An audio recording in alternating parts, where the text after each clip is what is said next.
Cursed by jealous sisters, the Omega hid her face until the Alpha King chose her publicly. Hello everyone. Before we begin today's story, I have a small favor to ask.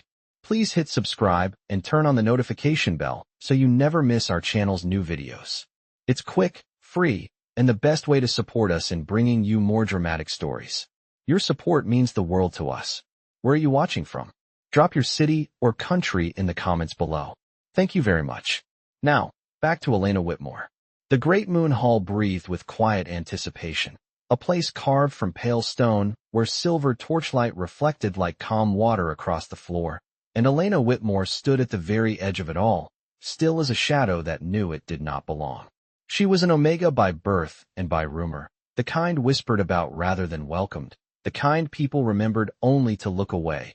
And tonight she wore the soft gray veil that hid her face not by choice but by necessity, because a curse placed upon her years ago made the act of being seen feel dangerous. The veil rested lightly against her skin, yet it carried the weight of countless judgments. And behind it Elena kept her gaze lowered, her hands folded, her breathing slow and steady as she reminded herself to endure. Around her, the hall filled with murmurs and careful laughter as noble families gathered, their daughters adorned in silks and moonstones, stepping forward with practiced grace, while Elena remained where she was told to stand, behind her sisters Marissa and Clara, whose beauty drew light and whose smiles were always sharpest when turned her way. They had learned early how to speak kindness with their mouths while weaving envy with their actions, and it was their jealousy that had shaped Elena's silence, teaching her that survival meant obedience. Tonight was the choosing, the sacred moment when the Alpha King would claim his mate before all, and the air carried the heavy promise of fate, a promise Elena never allowed herself to believe in. She listened as names were called, as Omega stepped forward and bowed, as admiration moved through the hall in soft waves, yet no one spoke her name, no one asked her to step into the light. The veil made her invisible, and the curse made her untouchable, or so she had been taught. She felt the familiar ache of being overlooked settle in her chest, a dull pressure she knew how to carry, and she focused on the cool stone beneath her feet, counting her breaths, grounding herself in the moment. Then the sound changed, a subtle shift as the great doors opened, and a hush spread with the certainty of instinct rather than command. King Rowan Blackthorn entered without hurry, tall and composed, his presence calm, yet undeniable, like a steady tide drawing all attention toward him without effort. Elena did not look up, but she felt it, the way the room leaned toward him, the way even the torches seemed to burn more quietly. Her sisters straightened, confidence blooming, while Elena remained still, the veil unmoving, her heart steadying itself against hope.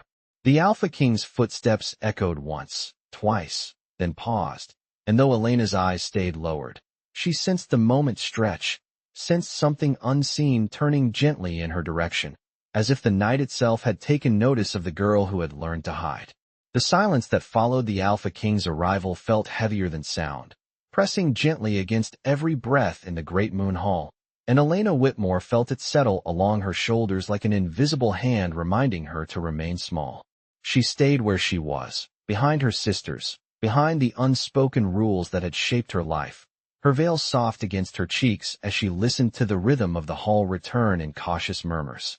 Names were spoken again, polite applause followed, and one by one the Omegas stepped forward, each rehearsed smile carrying expectation, while Elena remained uncalled, unnoticed, and oddly calm. She had learned that calm was a shield, forged from years of standing quietly while others decided her worth. Marissa shifted slightly in front of her, the faint scent of rare flowers clinging to her gown, and Clara leaned in just enough to whisper something Elena could not hear but understood by the tone alone, a reminder that she was exactly where she belonged, unseen. Elena lowered her chin further, not in shame but in habit, focusing on the steady beat of her heart, reminding herself that surviving the night was enough. The curse that bound her had taught her caution, taught her that being visible invited consequences she could not afford. And so she stayed still, a quiet presence at the edge of ceremony. Yet something in the air felt different now, a subtle awareness that brushed against her senses like a change in weather, and she felt it before she understood it, a gentle pressure that made her breathing slow, as though the hall itself had noticed her existence. She did not lift her eyes, but she felt the Alpha King's attention move across the room, not sharp or demanding, but deliberate, pausing where laughter was too loud, where confidence felt practiced, then drifting on. Her sisters straightened further, shoulders back, their anticipation almost tangible, and Elena felt the familiar distance between them widen, a space filled with unspoken rivalry that had shaped her childhood. She remembered standing behind them in smaller rooms, in quieter gatherings, always instructed to wait, to hide, to let others speak first, and she had carried that lesson into this moment without question. The Alpha King spoke briefly to the elders, his voice low and even, and though Elena could not see his expression, the tone carried certainty rather than display, a calm authority that did not need embellishment. The elders nodded, relieved murmurs spreading, and the ceremony continued as expected, yet Elena sensed a pause beneath the surface, a hesitation that made her fingertips curl slightly beneath her veil. She felt eyes pass over her, then return, and she resisted the urge to look up, trusting instinct over curiosity. The veil was her protection, and she held to it as she always had, reminding herself that hope was a luxury she could not afford. Still, as the Alpha King's presence settled fully into the hall, Elena felt something unfamiliar stir within her, not fear, not longing, but recognition, a quiet awareness that did not demand anything of her, only asked that she remain exactly who she was. Around her, the hall breathed again, and Elena remained where she stood, veiled, silent, and waiting, unaware that the shape of her fate had already begun to shift, not with spectacle or force, but with the quiet attention of a king who had learned to see what others overlooked. Elena remembered the night the curse began not as a moment of drama, but as a quiet evening filled with small kindnesses that had somehow turned against her, and as she stood in the great moon hall she felt that memory stir, uninvited yet familiar. Years ago, before the veil, before the whispers, she had been the youngest sister with a gentle way of listening, the one elders praised for patience rather than beauty, and it was that attention that drew envy she did not recognize until it was too late. Marissa and Clara had always been admired, always chosen first, and when an old ritual required a willing heart rather than a flawless face, it was Elena who stepped forward without expectation, believing service would keep her safe. She had trusted that love within a family did not compete, that affection did not need guarding, and the curse had been woven quietly into that trust, disguised as protection, sealed with words spoken softly enough to sound like care. Now, in the hall, the memory settled around her like a second veil, and she felt the familiar resolve rise within her to endure without complaint. The ceremony moved on, but the Alpha King had not yet chosen, and the pause stretched longer than tradition allowed, drawing subtle glances and restrained breaths. Elena sensed her sisters growing restless, their confidence tightening into something sharper, and she understood that they feared silence more than rejection, because silence left room for attention to wander. She remained still, eyes lowered, yet her awareness sharpened, attuned to the quiet movements around her, the soft scuff of boots against stone, the measured cadence of King Rowan Blackthorn as he walked among the gathered Omegas. He did not rush, did not announce himself again, and Elena felt his presence approach not with pressure, but with a careful respect that unsettled her more than command ever could. The curse had taught her to expect judgment, to anticipate avoidance, yet this felt different, like being noticed without being examined. She felt the air shift near her shoulder, sensed a pause that lingered just long enough to make her heart slow, and though she did not look up, she knew the Alpha King stood close enough to see the veil, to recognize its meaning. Around them, the hall waited, and Elena felt the weight of that waiting settle not as fear, but as a strange calm, as if the truth she had carried alone for so long had finally found space to breathe. Her sisters spoke quickly to an elder, their voices polite yet strained, and Elena caught fragments of reassurance, words meant to redirect attention, to remind the room of order and expectation. She remained silent, not because she had nothing to say, but because silence had become her strength, a place where the curse held less power over her spirit.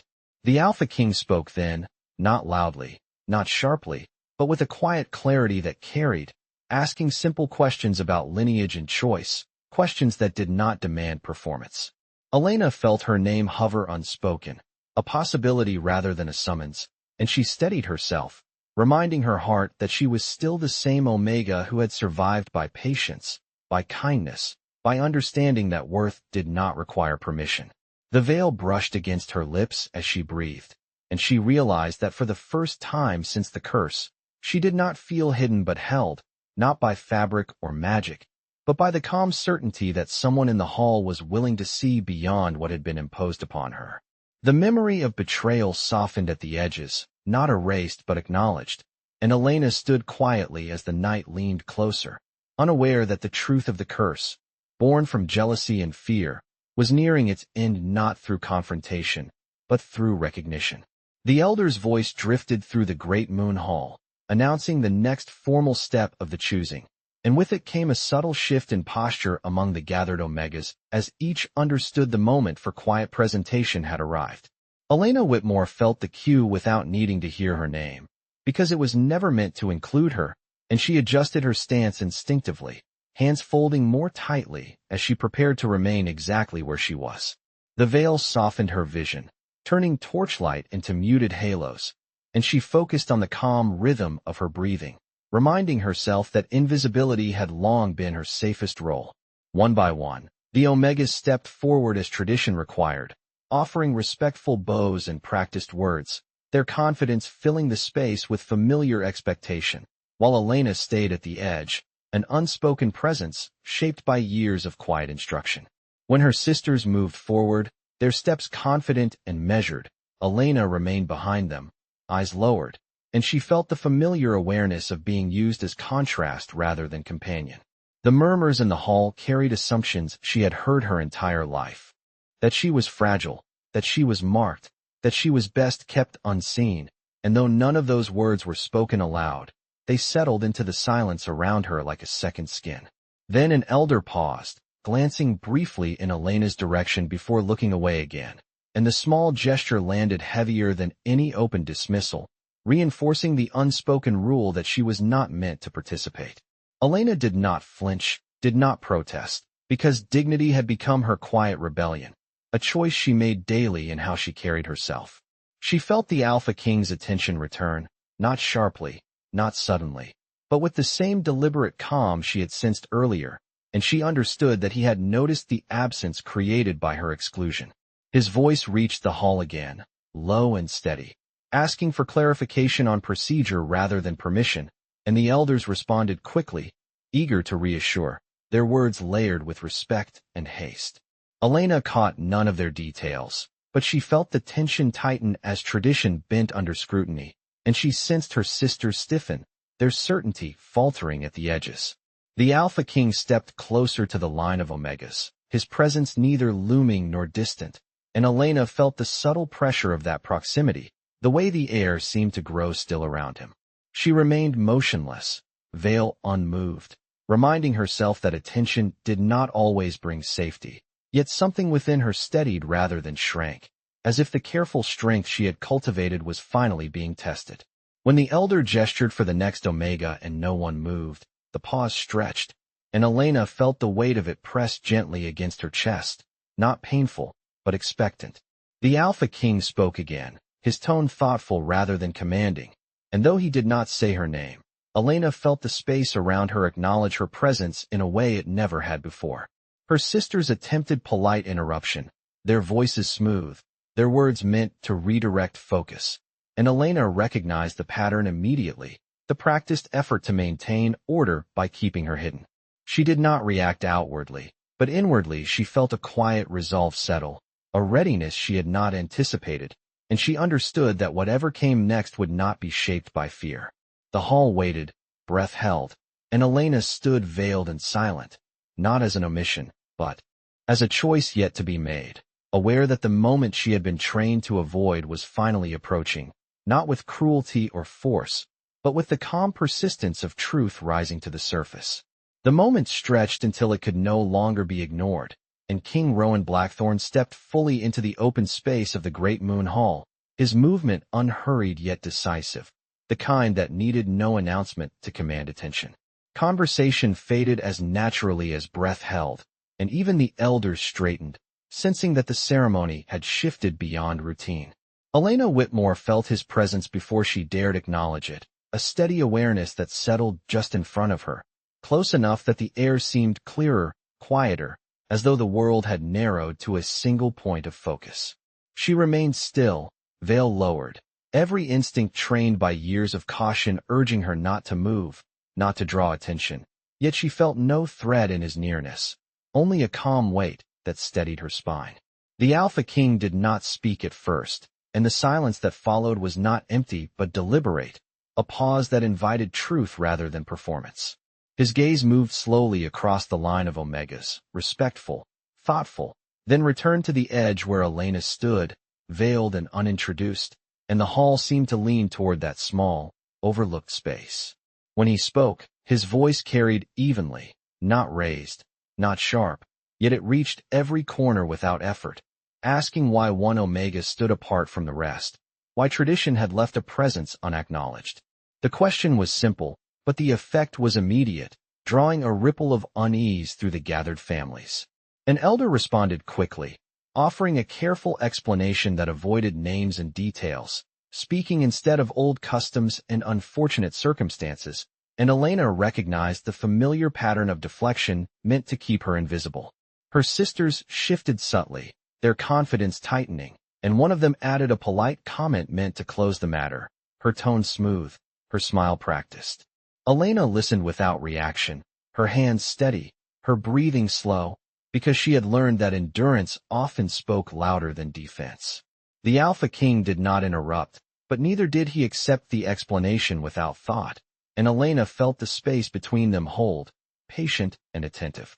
He took a step closer, not into her space but near enough that she could sense the warmth of his presence through the veil, and she felt a strange certainty settle within her, a quiet understanding that whatever followed would be measured, not cruel. His voice came again, calm and clear, stating that tradition existed to reveal truth, not to hide it, and that any ceremony that required silence from one participant deserved reconsideration. The elders exchanged glances, the room filled with restrained tension, and Elena felt her heart steady rather than race, as if some part of her had been waiting for these words all along. Her sisters attempted to interject once more, their concern framed as propriety, their arguments careful, but the Alpha King listened only briefly before raising a hand in gentle refusal, his expression composed, his authority unmistakable. He turned his attention fully to Elena then, not with scrutiny, but with acknowledgment, and though he did not yet ask her to speak or move, the act of seeing her felt like an invitation she had never been offered before. Elena did not lift her head, but she felt the shift in the room as clearly as she felt the stone beneath her feet, the moment when attention aligned not with expectation but with intention. The Alpha King paused once more, allowing the silence to settle, and in that quiet Elena realized that the power he carried was not in command alone, but in restraint, in the deliberate choice to notice what others had dismissed. The hall waited, breath held, as Elena stood veiled before him, aware that the careful balance she had lived within was beginning to tilt, not toward danger, but toward a truth she had been taught never to expect. The Alpha King's attention settled fully on Elena Whitmore, and though he did not raise his voice, the room responded as if he had, the quiet deepening until even the torches seemed to burn more softly. He stood a few feet away, close enough that she could sense the steady presence of him without feeling crowded, and for a brief moment he said nothing at all, allowing the stillness to speak where words might fail. Elena felt her pulse slow, not from fear, but from an unexpected clarity, as though the long years of caution had prepared her for this exact pause. When he finally spoke, his words were simple and precise, not a question, not a challenge, but a calm request shaped like an invitation, asking her to lift her head. The sound of it moved through her gently, yet it carried the weight of choice, and Elena understood that this was the moment she had always been warned about, the moment when hiding would no longer protect her. She did not move at once, not from defiance, but from habit, and in that hesitation she felt the familiar tug of old instructions, the careful reminders to remain unseen. Her sisters reacted before she could, their voices quick and restrained, cautioning that it was unnecessary, that the veil was a private matter, that tradition allowed for exceptions. Elena listened without turning, aware of how easily those words had once guided her, how often she had accepted them as care rather than control. The Alpha King listened as well, his expression unchanged, his attention never leaving Elena, and when he spoke again his tone remained even, stating that choice must belong to the one standing beneath the veil, not those standing before her. The hall seemed to hold its breath, and Elena felt the shift within herself, the quiet resolve she had cultivated rising to meet the moment. She realized that for the first time, someone was not asking her to endure, but to decide, and the weight of that realization steadied her hands. Slowly, deliberately, she lifted her chin just enough to acknowledge him, though the veil remained in place, and she felt the subtle acknowledgment in his posture, a sign that her pace would be respected. He did not urge her further, did not demand proof or explanation, and that restraint gave her courage more effectively than any command could have. Elena drew a careful breath, feeling the fabric brush against her skin, and she understood that whatever lay behind the veil was hers to reveal or protect, not something to be taken from her. The Alpha King spoke again, quietly affirming that he saw her presence, that her silence had been noticed, and that no law of the pack required her to remain hidden if she chose otherwise. The words were not dramatic, not grand, but they carried a sincerity that reached her more deeply than any ceremony ever had. Around them, the room shifted, curiosity replacing assumption, and Elena sensed the attention of the crowd settle not with judgment, but with anticipation. Her sisters fell silent, their confidence faltering in the face of an authority that did not align with their expectations, and Elena felt the balance of power tilt subtly in her favor. She raised her head fully then, meeting the space before her without fear, even as the veil still softened her features, and she felt a quiet strength settle into her bones, the kind that came from being seen without condition.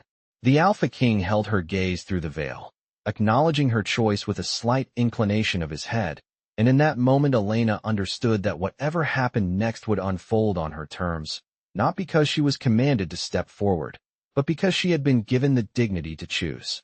Elena felt the room waiting for her in a way it never had before, not with impatience or judgment, but with a fragile curiosity that made every breath feel deliberate.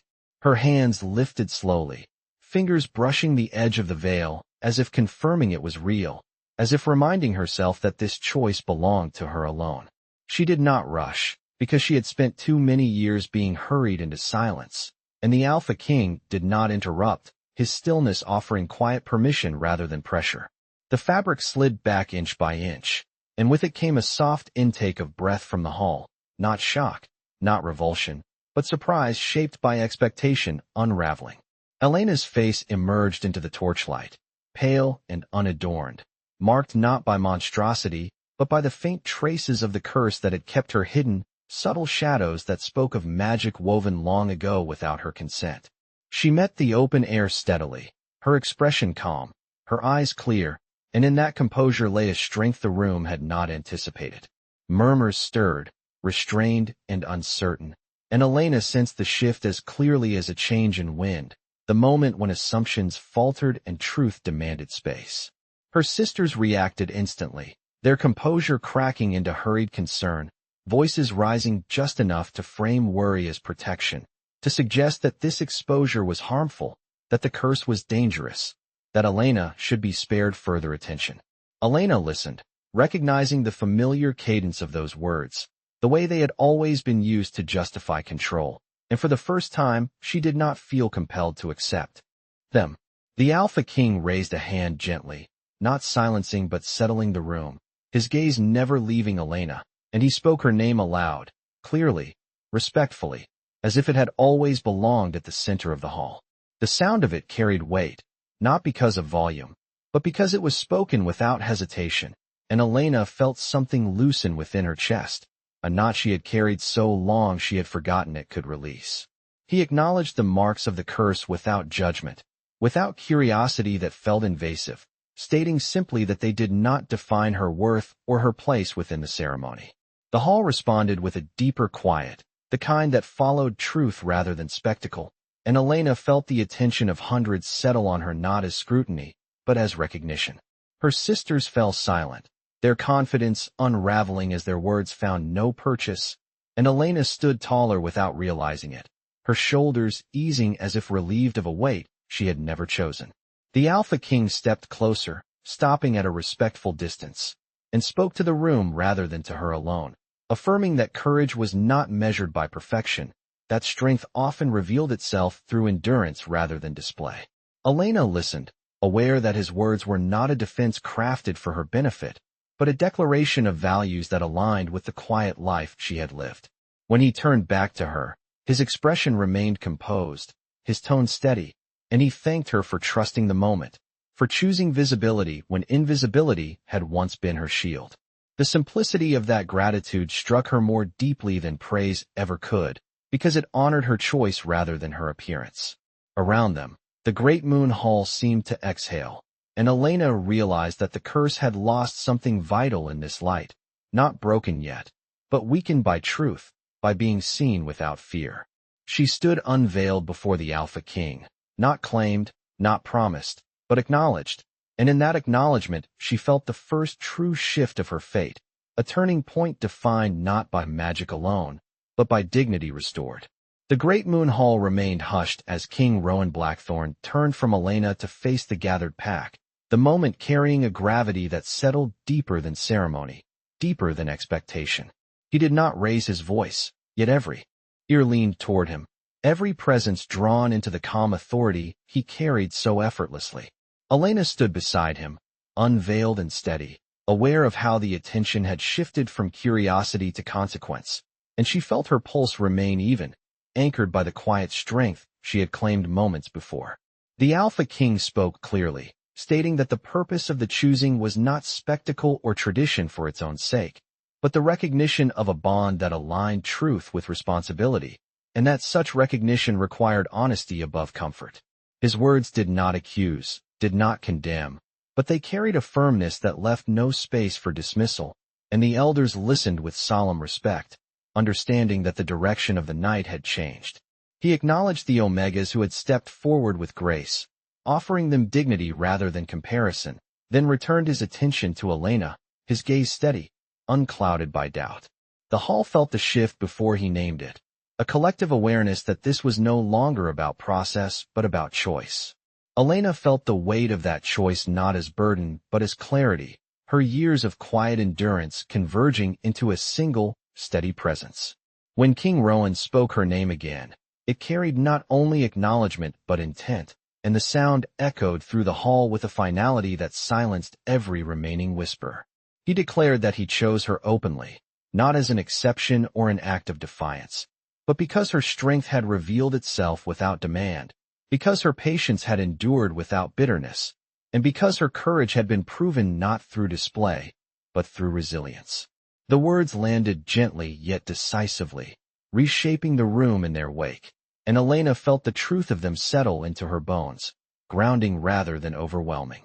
Her sisters stood frozen, their expressions caught between disbelief and restraint, and for the first time Elena felt no pull toward their reactions, no need to manage their feelings or soften the moment. The Alpha King addressed the hall again, affirming that his choice was made with full awareness and full responsibility, and that no shadow of rumor or curse outweighed the character he had witnessed. The elders inclined their heads, recognizing the declaration not as impulse but as judgment, and the pack followed suit, a wave of acceptance moving through the room with measured calm. Elena stood still as the recognition unfolded, her breath slow, her posture relaxed yet resolute, aware that she was being seen not as a subject of debate, but as a participant in her own future. King Rowan stepped closer then, not to claim or command, but to stand beside her in clear alignment, his presence offering partnership rather than possession. He spoke quietly to her, audible only because the hall itself seemed to listen, affirming that her choice mattered as much as his, that this declaration honored her autonomy as much as his duty. Elena met his gaze fully now, unshielded, and she felt no fear in that exchange, only a steady understanding that this moment had been shaped not by fate alone, but by the quiet decisions she had made every day to remain kind, patient, and whole. Around them, the great moon hall held the silence of agreement, not erupting into celebration but settling into recognition. And Elena understood that justice did not always arrive with noise or spectacle, but sometimes with calm certainty, spoken aloud, witnessed by many, and rooted in truth that could no longer be denied. The great moon hall did not erupt into celebration, but into something quieter and far more enduring, a collective understanding settling into place as King Rowan Blackthorn remained beside Elena Whitmore, his presence steady and unyielding in its calm. The elders spoke briefly, formal words acknowledging the declaration, their voices respectful, their tone measured, and the ritual concluded not with flourish but with finality, as though the night itself recognized that its purpose had been fulfilled. Elena stood still through it all, her awareness clear, her body relaxed in a way it had never been within these walls, and she felt the lingering effects of the curse shift subtly, not vanishing, but loosening, as if it no longer held authority over her sense of self. When the formalities ended, the Alpha King turned slightly toward her, his expression thoughtful rather than triumphant, and he spoke quietly, assuring her that the path forward would be shaped with care, that recognition did not erase choice, and that her voice would matter beyond this night. Elena listened, meeting his gaze without hesitation, and she felt no rush of disbelief, only a calm certainty that this moment was real because it had been earned through patience rather than promise. Around them, the pack began to move again. Respectful distance maintained, curiosity tempered by understanding, and Elena sensed the way eyes followed her not with suspicion but with reconsideration, as though many were seeing her clearly for the first time. Her sisters stood apart now, their earlier confidence reduced to silence, and Elena felt no triumph in their discomfort, only a quiet release from the weight of their influence. She realized then that the true end of the curse was not in its magic alone, but in the way its power to define her had dissolved, replaced by her own steady presence. King Rowan guided her gently toward the edge of the hall, not to remove her from view, but to give her space to breathe, and Elena appreciated the restraint of the gesture, the respect embedded within it. As they paused beneath the archway, the moonlight filtered in softly, illuminating the marks of the curse without amplifying them, and Elena felt a warmth spread through her chest that had nothing to do with magic, a warmth born of being acknowledged without condition. The Alpha King spoke once more, not as ruler, but as a man who understood responsibility, stating that strength revealed itself in many forms, and that the pack would learn to value the quiet endurance that had carried Elena to this point. His words were not instruction but invitation, and Elena felt the subtle shift as the pack accepted that invitation, not loudly, but with the kind of agreement that reshaped culture over time. She took a careful breath, grounding herself in the moment, and allowed herself to feel pride without fear, understanding that humility did not require invisibility. As the night drew toward its close, Elena remained aware that the future would bring challenges. That recognition did not promise ease, but she felt prepared in a way she never had before, anchored by self-knowledge rather than expectation. The great moon hall slowly emptied, yet the significance of what had occurred lingered, not confined to ceremony, but carried forward in the memory of those who witnessed it. Elena stepped into the night beside the Alpha King, not hidden, not diminished, but whole, aware that her journey had not been about being chosen alone, but about choosing herself, and in that choice she had transformed not only her fate, but the meaning of strength within the world she now helped shape.